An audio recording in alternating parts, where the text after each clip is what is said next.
Hello and welcome to the third and final round of Discraft's CCR Open, presented by Discraft, the world leader in disc sports. I'm joined today by my friend and birthday boy, Brian Earhart. How's it going, Chandler? It's going pretty good. How you doing? Fantastic. It's a beautiful day for disc golf. We have another card with some touring talent and some awesome local talent. Obviously, we have Paul McBeth sitting at 24 under par. We have Michigan local Tim Barham tied for second, a couple strokes back.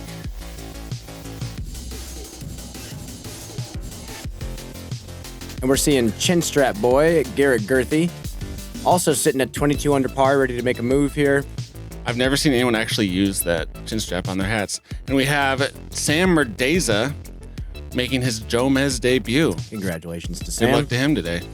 We have a slightly less hot day than yesterday, and I think the conditions are perfect for scoring. Moving into hole number one, we did have a right to left win on this hole, so the players are able to throw a spike hyzer that lets the wind carry it left. And I think we do have a full right-handed card. Is that correct? I believe so. So we're going to see a lot of high hyzers going right to the basket. I believe Paul's up first. In the MPO division, leading us off from Huntington Beach, California, Paul McBeth. There we have co-TD Wes Shinovar doing a great job. Huge shout-outs to Wes. He did a fantastic job this week for sure. Paul, I think, choosing that same red force he's been going with all three rounds. Let's see how he does here. Looks like he put down a pretty good line. I think he likes it. Oh. I think he's going to like that one a lot. I think, again, he hit that angle perfectly in the cross and was able to carry him around the corner. I also have to note, the crowd in Michigan was fantastic. This is just a local A tier. It doesn't count towards National Tour points or Pro Tour points, but the gallery was just as big as quite a few big tournaments we've had this year. So shout-outs to Michigan. And Tim's got a lot of support here, that's for sure. Oh, yeah.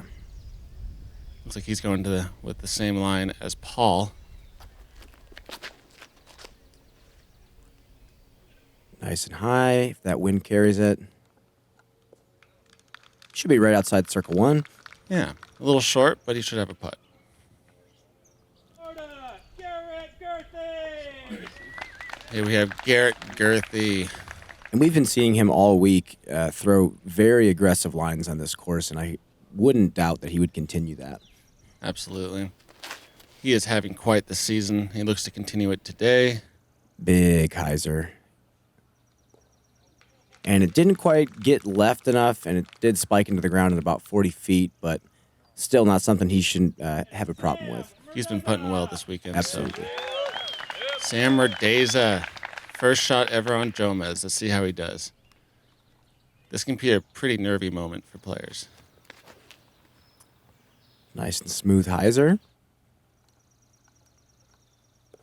That's solid. And that is a great first shot on Jomez. Yeah, that is not an easy shot. All right. Garrett kind of going half run. Yeah. I think he was just trying to float it into the basket. I think with that elevated basket, you want to play a little safe so it doesn't go too far past. Looks like Tim's kind of doing the same thing. First putt of the round, Tim is known for hitting putts from that distance pretty consistently. And a fantastic birdie from Sam. That's some confidence right there. Beautiful shot. Good start to the round. There we go. All following suit. And for as easy as these players made it, that hyzer is not easy. Absolutely. The basket is way left, and you have to get that disc way high up in the air and play the wind pretty nicely. So to have these players getting some birdies is pretty nice to start the round out with. We got 2 birdies, 2 pars, so not bad. I think the hole averaged a little over par actually at 3.29, so pretty good for the lead card today. And moving into hole number 2, it is definitely, as we've seen, definitely eagleable. 601 feet. Obviously, the basket kind of moves to the right and funnels into this mouth section, and if you are on either side of this rough, it is thick, and you will have a tough time getting out. Righties, if they want to get aggressive, can go big distance turnover, and I would expect Paul to do the same thing with his Zeus. and he does not like that. A little tight on the right side. Looks like it got out, though. The crowd loved it. Ooh. And that is a really tough spot. He's going to have a weird stretch out. It's a little pinched. Ooh. I think Sam got a little kick out to the middle, I believe. Should be able to get up and down for a 4. The majority of the field is parring this hole. It's averaging about 2.98, so... Oh, wait, no. 4.02, my bad. And there's Tim throwing a nice flex shot, getting caught up in some of that, those smaller pines on the left side. Another one where he has a potential shot at birdie, but he'll probably be scrambling for par. Yeah. And Garrett going super aggressive.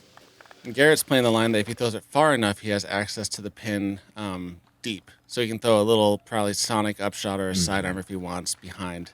Yeah, and I'm still not sure. I think he meant to do that. I'm still not sure if he was trying to drift it all the way to the right gap or actually play through the backside. I believe he's just playing long and going for that pretty simple birdie. And then Sam, after kind of getting a nice kick off that tee shot, I'm not entirely sure where that went. either he went left side of the thick rough or into it. Either way, he's going to have an interesting lie to get to the basket. And I think Tim's going forehand roller here. This is a very difficult shot if he can execute it. Very like difficult. That's a long roller. A little deep. It looks like the foliage caught up. Yep. He should have an up and disc. down for a 4, no problem. Yeah. Garrett with a pretty simple sonic approach. He's probably looking to throw this one in. A little deep, though. A little bit deep, but yeah, he got way down to that backside. Keep in mind, he was about pin high, and this hole is 601 feet. Yeah. Paul going with his zone. It's a little touch shot up to the basket. That looks decent. That's a great shot. I think we're going to see Sam in the bushes. Oh, no, we have Tim. Going for a big jump putt. Just putting it close to the basket. And it's one of those holes where right off your tee shot, you pretty much know if you're going to go for a birdie or a par. And it looked like Tim was just kind of playing it safe. Is that where Sam landed, or did we miss a shot of his? I believe we missed a shot of his. Okay. Garrett, after having a super far drive, was not able to capitalize on that birdie. Paul starting off pretty hot with 2 straight birdies. He extends his lead to 4 strokes, I believe. Definitely a disappointing par for Garrett, as much as a 4 is okay, and not losing you strokes in the field. After that drive, it's kind of tough to swallow that one. Yeah. Tim with a pretty textbook up and down for a par. Yeah, he found himself in trouble off the tee, so a par is actually a pretty good score.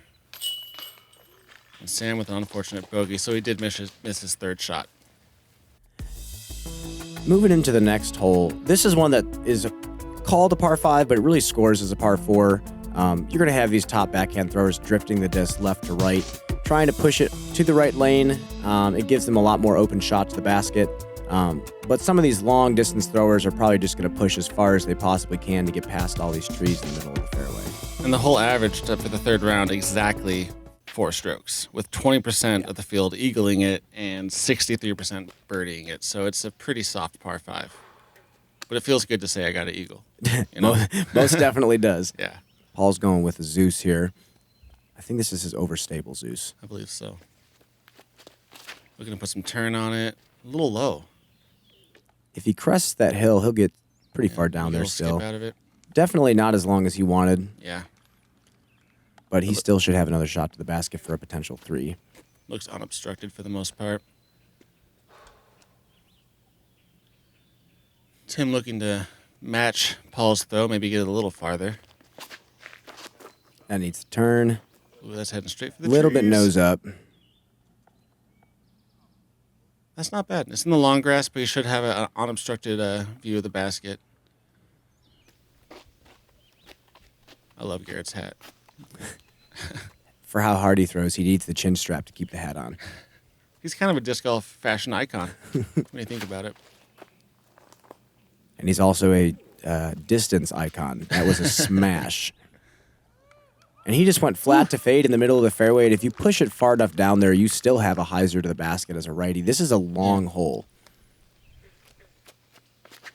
Sam throws really far. I saw him at the distance competition at the players' party, and he was smashing discs. It looks like he's playing this one a little bit more conservatively than the other players. Yeah, if that was intentional, I'm not sure, but as long as you're not behind one of those little trees in the fairway, you should be okay to at least get a pretty simple birdie. And and Tim did not want the simple birdie. He really wanted that 3, and I think that roller, if it laid down, had a very strong chance of getting to the basket, but that's the interesting thing about this course. There are so many young trees out there that can really block a lot of shots. Sam going with a touch forehand. That's looking nice. Just right inside circle 2. Mm-hmm. He's got a chance for an eagle.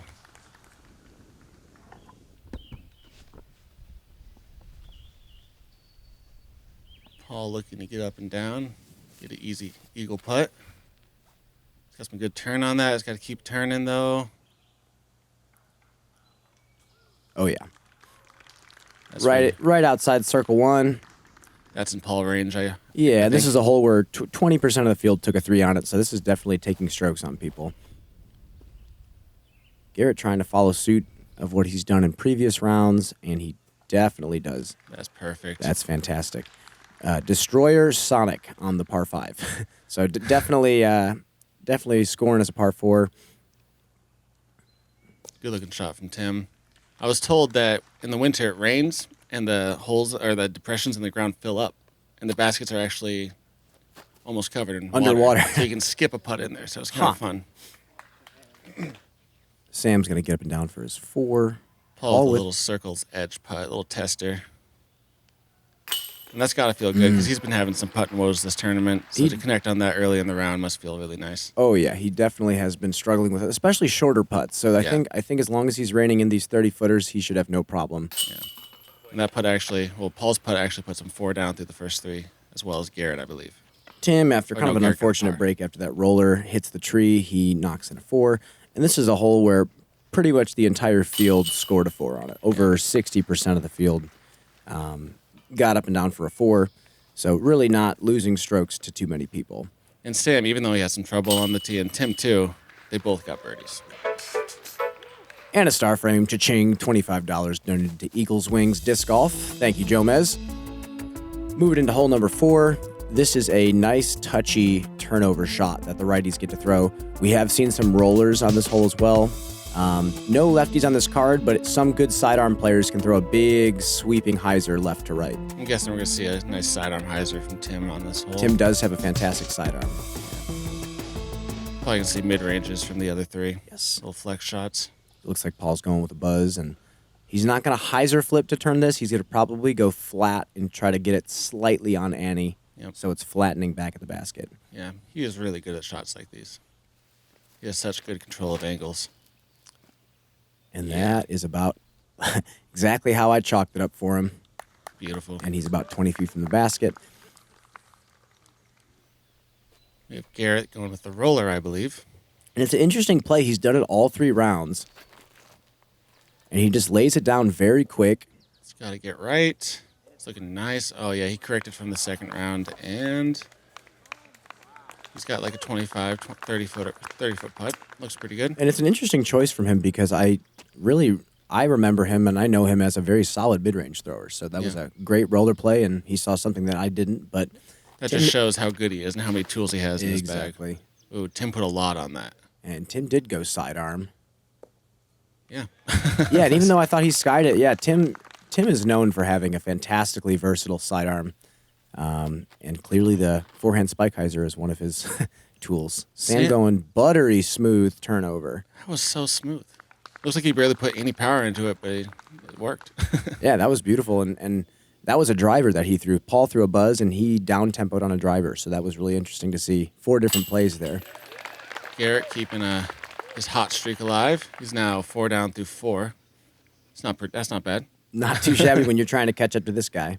Paul looking to go 5 down through 4 with this putt, and he connects. Beautiful. And his putting stroke and just his body language looks a lot more confident than it did yesterday when he started missing. So it's going to be tough to catch him if he continues to do that.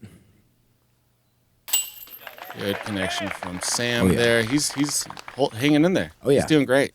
Absolutely. He's he's throwing a lot of really smooth touch shots, and I like the way he's not trying to play the other player's game. He's not taking their game plan. Yep. He's sticking to what works for him.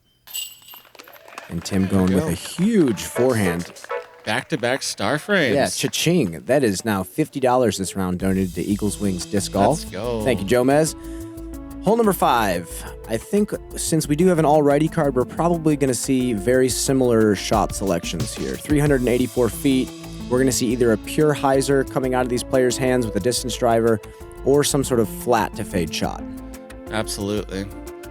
They're going to try to get that hyzer right over those trees to the right and have it dump in there right by the basket, by that tree, and get that birdie. Yeah, I think Paul has a force, I believe, in his hand. Looks a little left. And that's a mistake a lot of players make is when they go early, we have these big guardian pines right behind the basket. Now Paul has a similar putt to what he had in round 1. Not easy. Not easy. Garrett going with a nice soft hyzer. And he kind of did the same thing. Nice soft hyzer.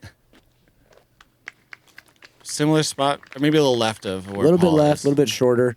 And that's the thing. You really want to push the disc out to these pines off to the right and go just over them. I think Tim is going Zeus here. And he tries to make the correction, but throws a little bit higher than they do. That's looking pretty good. It's tracking for the basket. About where Paul is. Mm-hmm. I'm guessing one of them is going to make it. Hopefully both. Sam going way right. And that's the correction I think he needed to make. He should be coming in nicely. Fantastic. Yep. Nice 27-footer there for Sam. He's given himself a lot of tester putts, but he's been connecting on them, so... Oh, yeah, I and assume the he's more gonna connect on this opportunities one, he too. gives himself. It's Yeah. If you give Tim yourself trying to birdie go putts, that's a Kobe good Bryant thing. on that one. Little gooseneck on the follow-through on the forehand. Yeah, you want this hole. Oh, yeah. Doesn't feel good to miss it. Garrett is putting well right now, guys. Oh, man. Both of our leaders are putting well, and this is going to be a fun battle. Great follow-through. Beautiful putt. And we have ourselves a ball game here. Garrett's just got to keep chugging along and hoping that Paul slips up at some point, but doesn't look like either of them are going to slip up. He's got one of the best attitudes in disc golf. Always, dang. Ooh, Sam is really feeling it right now. Wow. First time playing on Jomez, potentially first time with a big crowd like this, and he's slamming putts. Yeah. 3 down through 5 holes is not bad. And as Paul knocks down There you go. his birdie putt, we are going to break for a word from our sponsors.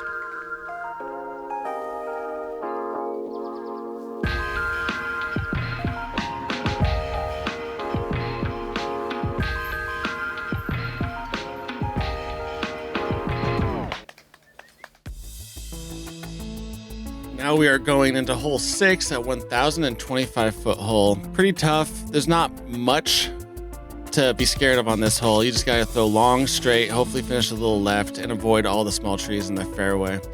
And I think the interesting thing about this hole is most touring players, who play all these courses with OB everywhere, we think that aiming for the tall grass is a bad thing. We try to stay away from tall grass, but actually being that far left on this hole is fantastic. So You'll see players trying to push as far left as they possibly can. We're actually going to see Paul and probably Garrett go for the long tower shot to the left side of the trees and have it finish right. And he does not like it. He's fading out to the left. That's fine. And really, I think he wanted to be even a little bit more left than that, but he's still in a phenomenal position for a potential eagle look. Yeah. Garrett's looking to bite off a whole lot on this throw. And Garrett actually almost got the 3 on this hole the other day with a completely errant shot and went way left. Oh, yeah. And that is smashed if that flexes out. Which I'd be worried of going in the OB in the middle of the fairway if I were him. And that is large. That's good. That's decent, I guess. Not too shabby. Sam going left side as well. It's kind of hard to see that disc in the sky. And he is stalling out a little bit. And that's not a bad position, I don't think. Not entirely sure what he's looking at over there. I've never been over there, but he's probably got a shot. Tim going with a ESP nuke here, I think, and he's going to be probably going hyzer, yep. Yep, he's going for placement over power. He's just looking to get a good second shot off. That's fine. And if you are playing the hole for a 4 and you're not even worrying about the eagle look, yeah, the safe hyzer off the tee is actually a fantastic play. It's like Sam's a little bit in the rough, but he still has a pretty good shot. Where'd he go? Still in the rough, but he's not too bad. Still totally fine, and yeah. he has a pretty simple hyzer to the basket for his birdie look. Tim Vulture, I believe. He was kind of on the short pad, wasn't he? Yeah. I think he turned that over a little bit too much, but once again, he's still looking okay for a third shot, and he can still get that birdie. Garrett looking to get to the basket on this one. He's going huge flex. Whew, that's looking really good. Oh man. I guess and we'll that have to got wait way and up see. there. That was a sweet shot. Paul's looking to match Garrett's, though, I'm guessing. And he's done that pretty much all 3 rounds. He's found himself in that rough. He's not quite getting the disc to drift right like he's wanting it to. And Garrett has a potential opportunity to take more strokes on him. Sam throwing a hyzer from the rough, trying to get to that basket. And he should have a pretty open putt for a birdie. Oh, yep. yeah. Pretty open putt. Pretty open. We got a thumber from Tim. This is something that I didn't even know was a part of Tim's arsenal, and he's thrown quite a few thumbers this week, and he's placing them really well. That's a fantastic shot. Man. And Tim has another 25-footer for a birdie. A little windy out there, but it wasn't affecting the putts too much. Paul in the rough again, looking to throw a roller out.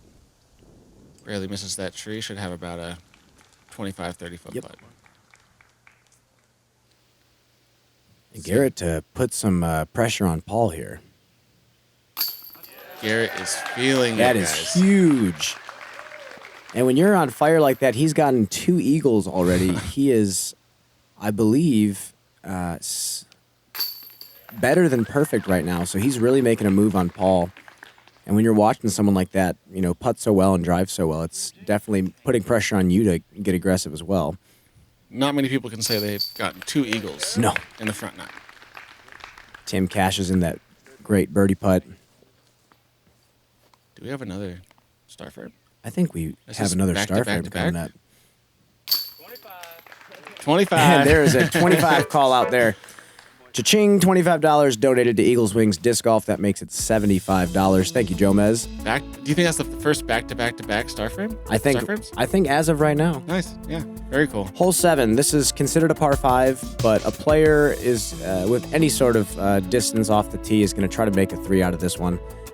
Push it as far as you can, but also keep it a little bit right in the fairway to give yourself an open look at this funneling green that we have. It's a very interesting angle to get to the basket, so distance placement is very important here. And I think he puts that high. Oof. And I actually think it's drifting enough to where he should be fine. That is enormous. He just wants to avoid those little trees, and he's in the perfect position. Oh, my gosh. And he's been throwing that disc on every single hole. I think he's really trusting that push, left to right that he's been giving it. Yeah. And Paul's hoping to follow suit. With the Zeus. Get some turn on that. Looks like it's not turning enough. He's going a little left. Get out of that tree. If he's right there, he actually has a distance hyzer to the basket. He can still attack for sure. Let's see if Sam's going to crush this one. It's looking a little right. Stall. He's got to get back left. Oh. Is he right behind that tree? I can't quite see, but that would be quite unfortunate. Yeah, hopefully he's just to the right of it. Tim trying to go high, turnover, and this actually looks pretty good. Should be in a decent spot. This hole averaging about half a stroke under par with 47% of the field birdieing it, actually. So, once again, it's one of those soft par 5s, but if you get a 3, you're feeling pretty good. Yeah, a 3 is going to feel like an eagle / birdie, and a 4 is going to definitely feel like a par in this hole. Tim put himself in great position just to get that birdie. He's about 100 feet from the entrance to the woods, and you can see the basket. And I think I'm guessing Paul's going to want to get this 3. And he goes power flip up hyzer. You see the wind playing with it a little bit. That's looking pretty solid. He wants to avoid the left side. That's perfect. He's got about a 40-foot putt for an eagle. That's a great shot. Sam with a decently obstructed lie. He can't go left to right with it, so he's going to have to flip something up. He wanted to flip that up a little bit more. That is not easy over there. Very, very pinched. Very tight hyzer, very tight sidearm and hyzer flex shot. Yeah. He should have some sort of scramble to the basket, and Garrett hoping to take another stroke. Oh, yeah. Throwing a massive hyzer, hoping to play some plinko. That is huge. Yeah. And he plinkos nicely. That's his game plan, though. He wants to hit those trees, and he wants to fall down. Oh, he's right within circle one? Yeah. And with the way he's been putting today, he's probably going to make that. And both of these guys are pushing each other very, very hard. Both are playing perfect golf right now, pretty much. Two gladiators battling it out. Ooh, what a clean shot from Tim. A little far, though, but the tree stopped. Tim's got an awesome technical backhand game. His touch is fantastic, and he should have no problem getting up and down from there. Sam forced to throw a thumber? I believe. What was that? It was kind of a 3/4 thumber. Yeah. Right. Got up there. Circle 2, but not too shabby. He's going to have a long putt for a birdie. See if he can connect on this one. Oh. Good bid. Oh, stop rolling. That's going to be about a 20, 25 footer for a par on this hole. Come on, Paul. Oh, just a little left. There's another miss from Paul, and here's Garrett with another opportunity to take a stroke. Paul definitely wanted that putt. Trying to keep up with Garrett. Wow. And he's zoned in right now. He's pumped. 3 eagles. And with how well he's throwing now that his putt's coming along this round, it's going to be definite ball game here. Back-to-back eagles. That must feel good. Must feel good. I And wonder what it feels like. he's got one thing. I wonder what it feels like. He's got one thing on his mind right now, and it's to catch Paul. Yep. He's doing a pretty good job of that so far. Oh, yeah. Solid putt from Tim. Yeah, Tim having a bit of a slow start, but he's still 4 down. He's still having a great round. And he's putting great. If he heats up, he can still shoot a pretty good round. Absolutely. Paul taking what they say is a birdie, but really Paul knows that he's losing strokes to the person chasing him, and going into hole number 8, where anything can happen. We've seen some big numbers on this hole. Yeah. It's 284 feet, but It's there's a lot of trees to hit, and then there's OB on the left side. You can see the water right there, and that's from the flooding. It's usually not that high, but if you hit one of those trees and kick left, there's a good chance that you're gonna be swimming. yeah, we're gonna see quite a few kind of like baby hyzer flips to try to push it forward around that tree in the middle. I think Garrett's going rock here. You just really want to make that first gap. That's the scariest part of this hole. If you don't hit that first gap, you're looking at a potential big number. And he is on fire right now. He's feeling right. He looks very dialed. Here's a FollowFlight. That's how you draw it up right Yep, there. something not too overstable. You don't want it to crash out. You create the hyzer angle off He this didn't get the T-pad. CTP, though. Did not get the CTP. Paul's looking to match that. Puts a little left. Oh. Oh, man. So he didn't go in the water, though, so he's still looking at a 3. So he's losing strokes, but it's not that bad.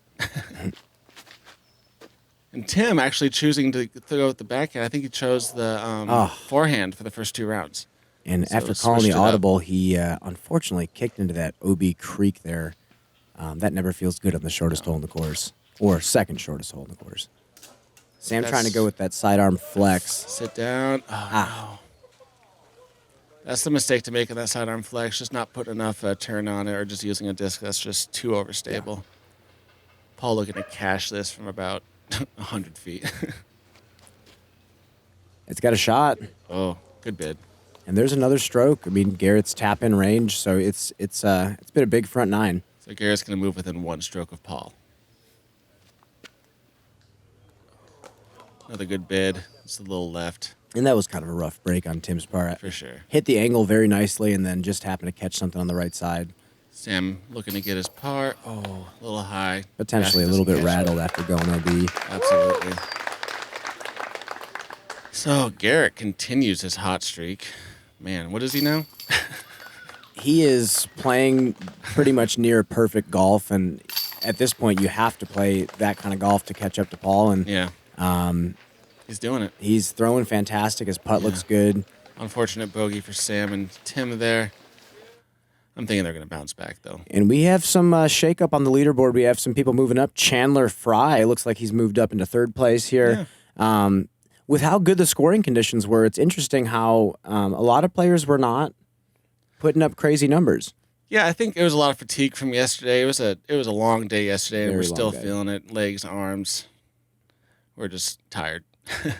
And as we move into hole number 9 here, this is another hole where, as much as you think it's a shorter par 4, 527, the opportunity to get a 2 in this hole is very tough, and even our longest throwers in this tournament are not going for it. So Yeah, they choose to go for the short route Exactly. and then aim down the alley for the easy birdie.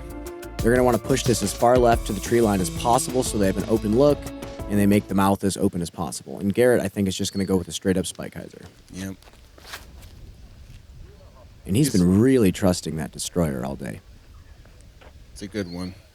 It looks like I got left enough. Woo. Going so fast, Mike could hardly catch it. Paul looking to match that, though. Maybe a little not as left. That's looking good. Looks like there's a right to left wind that's pushing discs. See where that goes. That's perfect. That's in the lane that you want. He'll have a no problem putter up shot to the basket. If you can see the basket for your second shot, you're feeling pretty good. Yeah, that's definitely the goal. Tim going with a Zeus. That's looking to be a little left, but Still not bad. He'll Just have a on the stretch out fringe. sidearm, and it's way better to be in that position than it is to be too far right. Then you have a strange angle at the basket. And Sam going super smooth. and feeling the low route, which is harder to get left with the low route, but if you get a good skip, then you didn't get the good skip. He's going to have one of those interesting angles, but still not something you can't get up and down from. Tim trying to go with a forehand flex, I would assume. That's looking money. And those are the shots that I, when I first started playing with Tim, those are the shots that I remembered him for. He has a fantastic tech sidearm game, and Sam is trying to go over everything. Trying to play a little plinko. It worked. And he plinked. Oh, bad roll, but he's still inside the circle. No, Should have he- like a 25-foot putt. He'll be really happy with that. All where you're supposed to be on this hole, going with a Luna. A little low, but he's going to use that. Oh, the tree gets in the way. Ouch. You can throw a little low, and the ground will skip it up to the basket, but that's an unfortunate tree. Garrett going with a sidearm rock. And that's an awesome shot. He's continuing to put the disc where he wants to, and it's going to be tough to catch this kid. And this hole averaging 3.61, almost half the field birdieing it. So Yeah. This is what you want to get. Yeah. Paul capitalizes even though he hits that tree. Yep. He That is maintains the lead going into hole 10. Yes.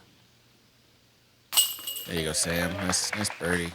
And that's a really solid decision to analyze the spot you are in the fairway on this hole and throw the spike hyzer when needed instead of having to make something work through that gap. And Garrett with a birdie. There we go. And there's another StarFrame. I believe you are right. Assuming that Tim makes this, which I'm guessing he about will. 10 feet. There we go, Tim. Good job. And another $25 donated to Eagles Wings Disc Golf. $100. 4 StarFrames in the front 9. You are draining Jomez dry of their money. Thank you so much for joining us for this front 9 coverage. Make sure to subscribe to JomezPro and catch us on the back 9 as we close out this tournament. Yep. See you later. See ya.